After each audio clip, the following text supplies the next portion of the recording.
Okay, so what is a competitive analysis? It is not about copying your competitors, but understanding the market so that we can position our brand better. So we're going to analyze different things that our competitors are doing, essentially, so that we can figure out what are they doing right that we can improve on, what are they doing wrong that you can avoid. We've done a few within a larger marketing strategy. And this is like a 30-page document. It's real hectic strategy, which I really love. But I think it's too hectic to take you through all of that at once. So I'm going to start in little bites. And first is learning about your competitors. Okay. So I'm really sorry if you guys can hear the train. There's literally a train driving past our house. Okay, it's gone. Cool. So these are two examples of competitive analysis that we did for two clients, very different clients. The one is a construction company on the left, and on the right is a plumbing company in Gauteng, which I'm now going to have to blur in the upload. Sorry. So as you can see, the ones on the left, the things that we're comparing is very different to the list on the right. And the reason for this is that different industries are going to have different points that they want to analyze and things that they say is important to them. So we approach it as, first of all, you're the company, what is important to you? And then we go through a list after that. So for example, here, it says licensed. So it's actually fairly important that certain people are licensed within the plumbing industry. And I didn't even know this before. You can't just become a plumber. You have to get an actual license for it, which is very important. And then there's also associations like IOPSA that you have to be part of. Some companies do work with insurance, others do not.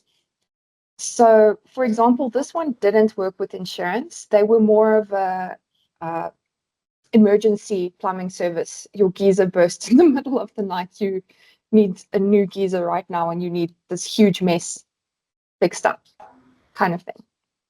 So they had these touch points here that obviously were very different from this. For these guys, they wanted to really focus on their company values. And they wanted to also build their domain authority because they had just started, let's say, they just uploaded the website.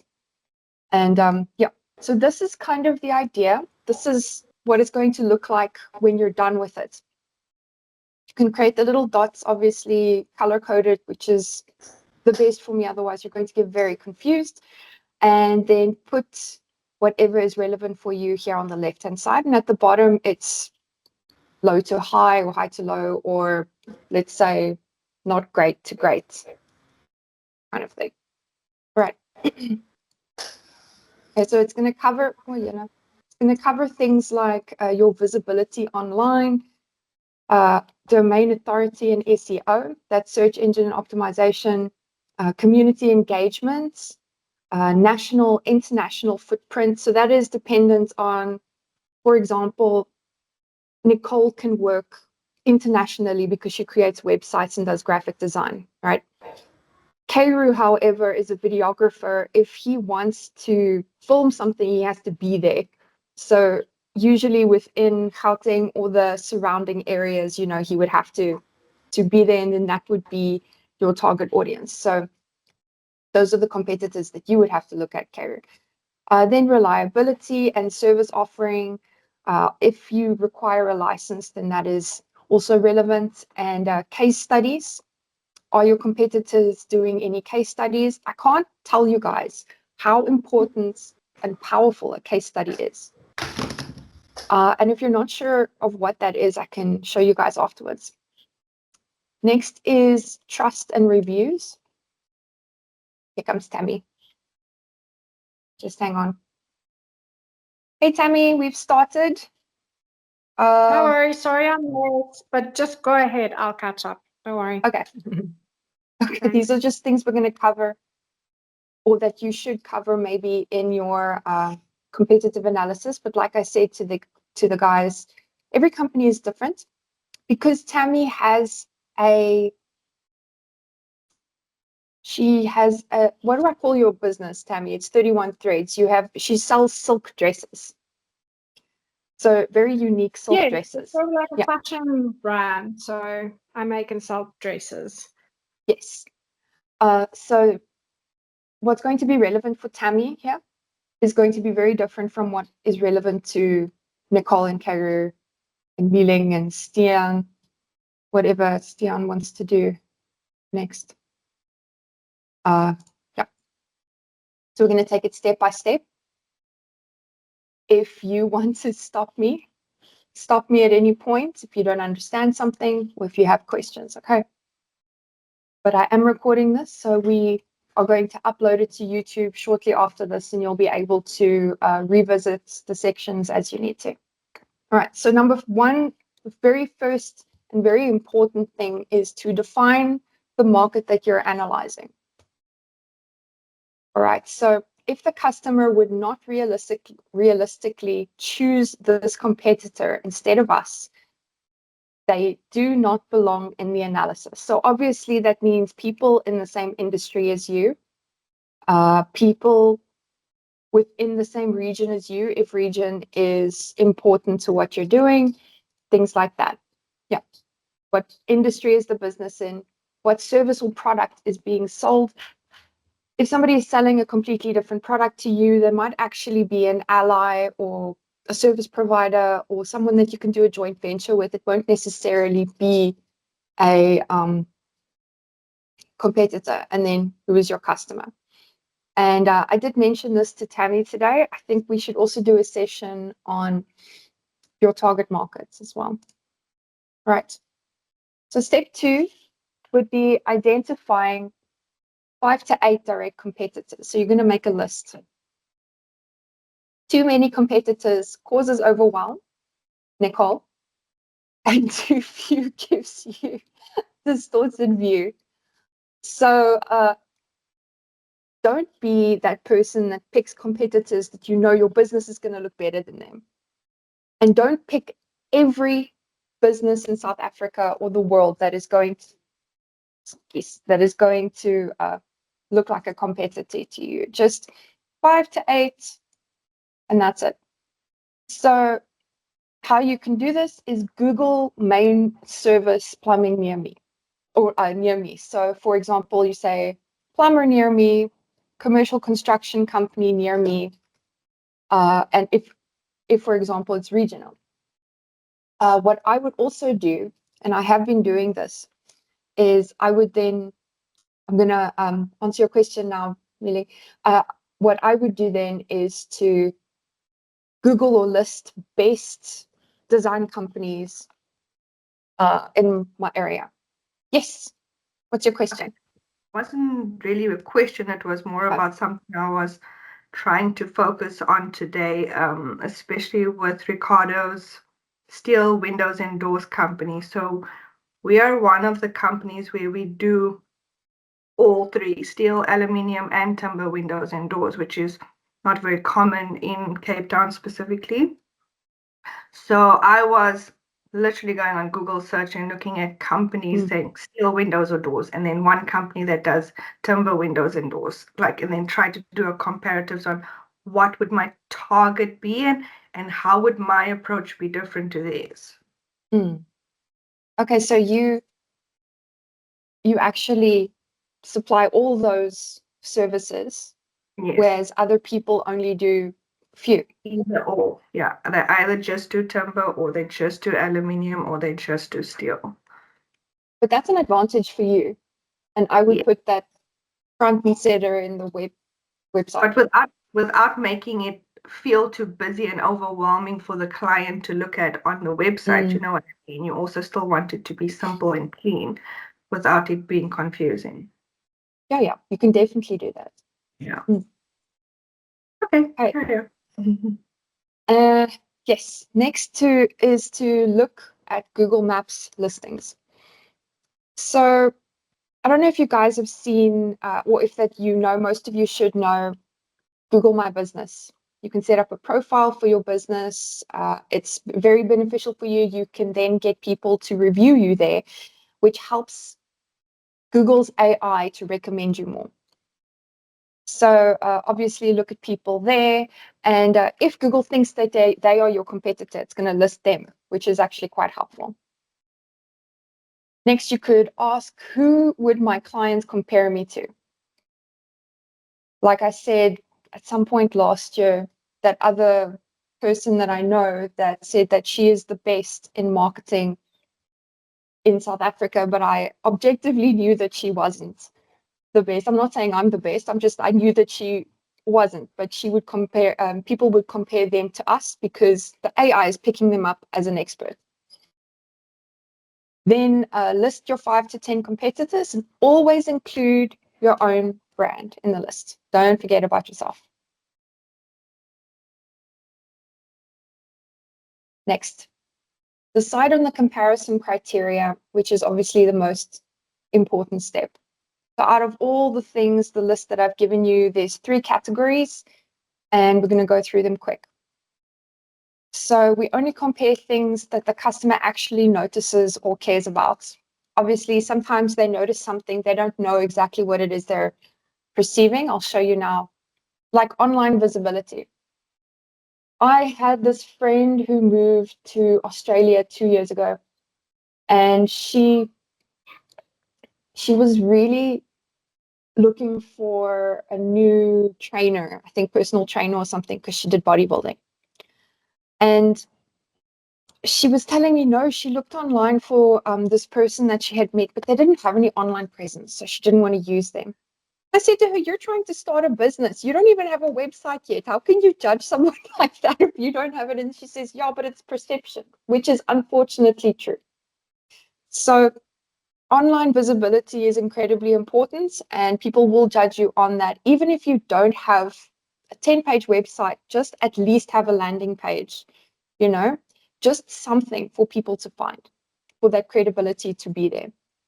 Some social media activity, the quality of your website. If it's 20 years old, and I've seen that before, I'm going to say, please call Nicole. Domain authority, which is how Google ranks you. That's actually quite important. Somebody once told me the best place to hide a dead body is the second page of Google. You don't want to be on the second page. No one's going to look there. All right. And then obviously trust and credibility, which is reviews. I don't know about you guys, but I go and raise your hand if you've ever checked someone's reviews to decide if you want to use them. Certifications and licensing, obviously that comes into play. Dealing with you and Ricardo, obviously, with if you were to, well, I'm guessing it's with you guys, but in the construction industry, I know that you have to be part of certain. There's a lot of rules and regulations being part of BIBC and different building industry councils and what have you. Yes, definitely. Lots of rules. Yeah, definitely. The rest of us, we are not really required to be part of any licensing or certificates. That's not really relevant for us. Then obviously professional presentation. Do you look professional? Do you look as if you conduct yourself in a professional way? And I can also say that is not just online, that is in person. If you were to meet your competitors at a networking event or a coffee shop, and some of us do know our competitors personally, how do they conduct themselves? How do they dress? Do they look presentable? For example, I knew a lady who was trying to get into selling some sort of beauty products. You get these, I'm not going to say the name for the sake of YouTube, but you get these South African rooibos tea products. And she was trying to sell these beauty products, but she looked like she didn't take care of herself. She wasn't using them herself. So why should I buy that product from someone like that? So also something to note. Then your offering and your value. What is the range of your services? What is the range of your competitors? Specialization. Like, let's say, do they focus more on aluminium frames and we focus more on, well, we have a nice range of everything. Pricing transparency.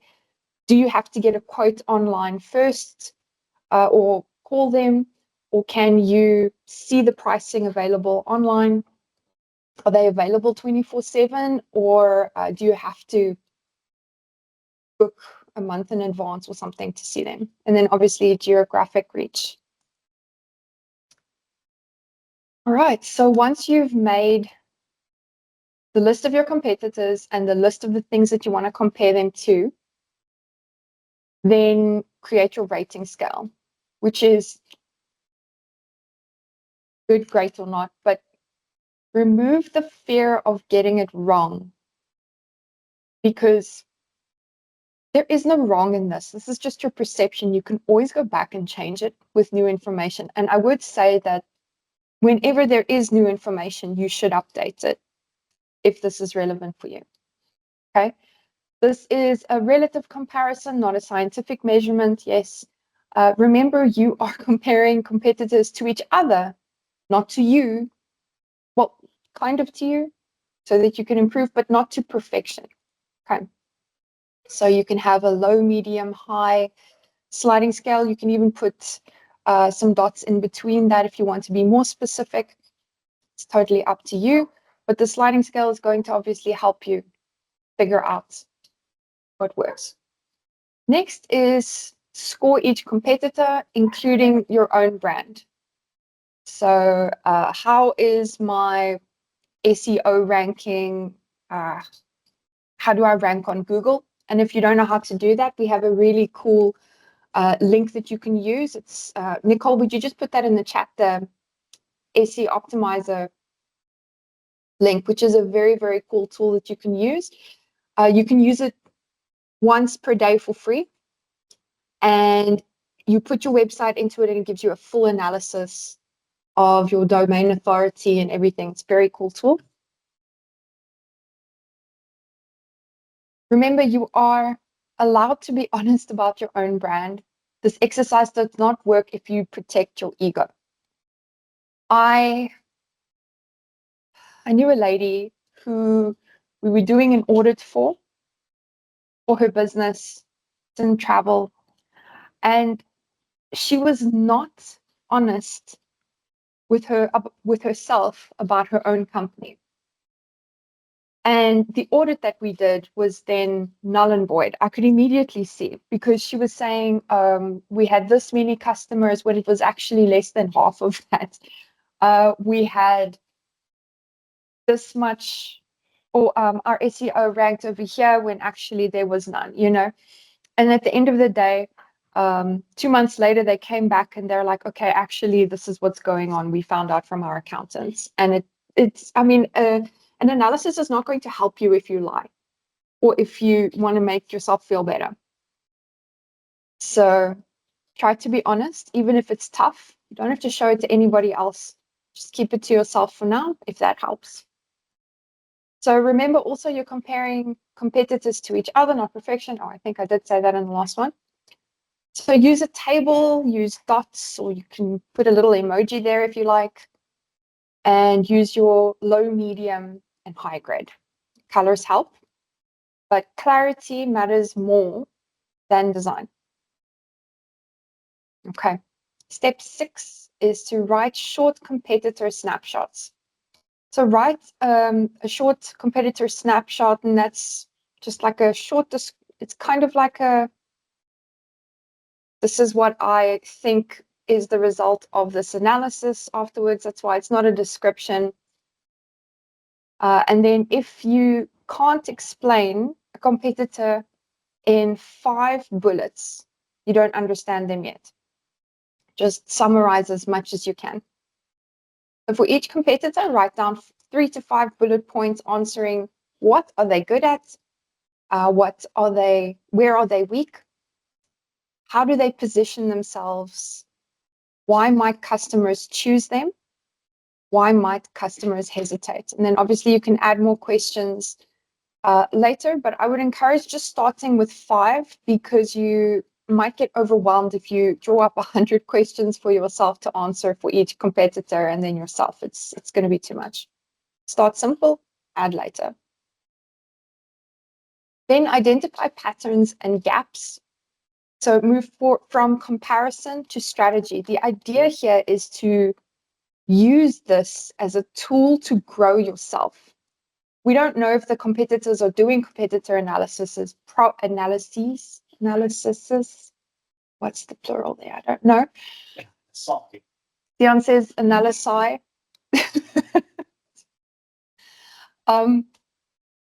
But you can use this as a tool to make your business better, to change your strategy for the better. Strengths many competitors share, look for that. Weaknesses that most competitors share. So this is an opportunity, let's say, I'm trying to think of an example now. Weaknesses that most competitors share that I can see to Tammy. Tammy has high quality, beautiful, unique silk dresses, right? Most people don't know what it's like to wear a silk dress. So she has a very unique strength there, where other people work with cotton or with something else.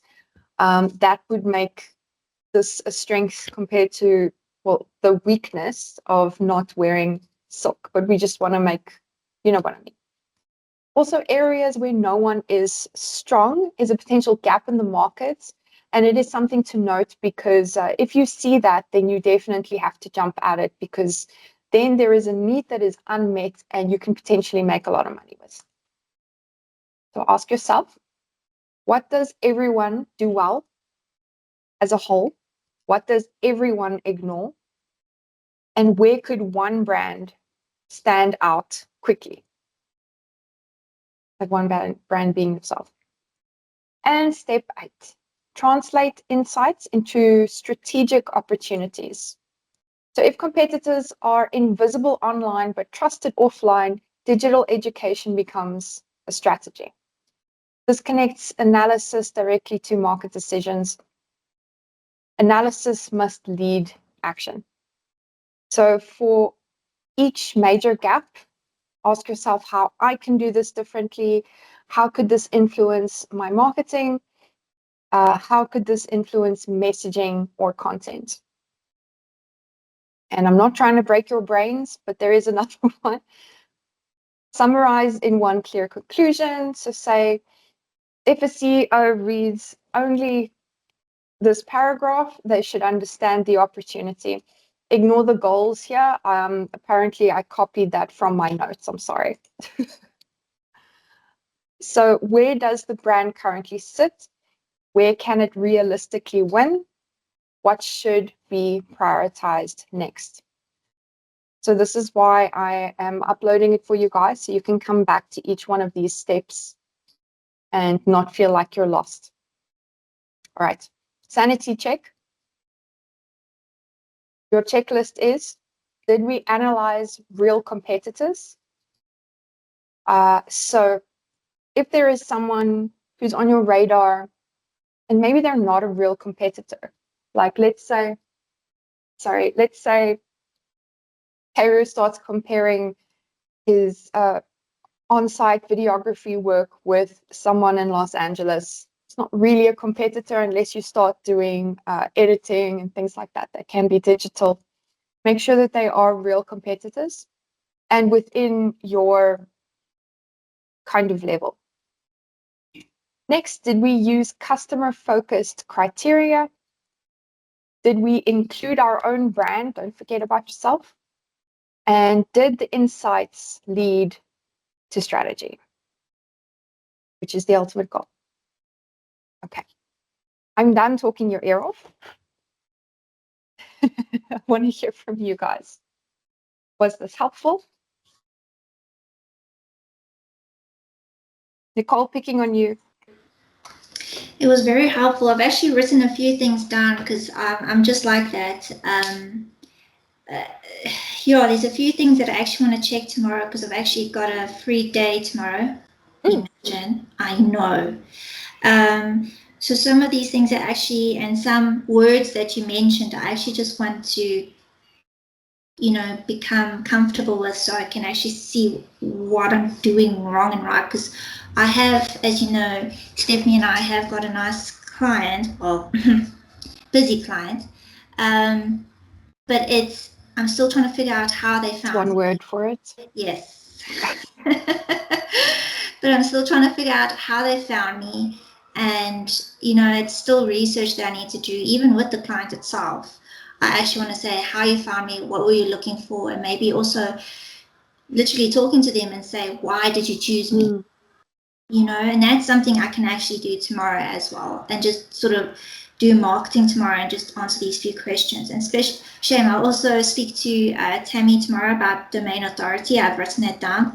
So I don't forget. I will just cross that. Yes. Oh, that's awesome. Yes. So thank you very much. It really did help me. I'm designing websites, and I know my data and analytics, but I still just, and something, say for Stephanie and I, we have other clients that we need to show this data to, and I never do. So it's something I need to think about too. I think this will work very well with so this is the competitor analysis. When we go to breaking down your ideal clients into your target market, that is going to work together with this. Yeah, I agree. We can't do them at the same time, obviously. That's why I take this by pieces. But yeah, I definitely think, Nicole, that asking your clients for actual feedback is really good. Like I said last year, sending out questionnaires to people that you've worked with before and say, how did you find us? Or whatever you want to ask them. Think of some insightful questions that can benefit you and how you can phrase it in such a way that they would be encouraged to spend time answering you. So like for me, I would give them something for free, like a free coaching session, free posts, something small that won't cost me a lot of money. You can, even if you're in their physical vicinity and you're like, hey, here's a questionnaire, I'm going to give you this chocolate if you fill this out, then, perfect. Good idea. Yes. Nice. And yeah.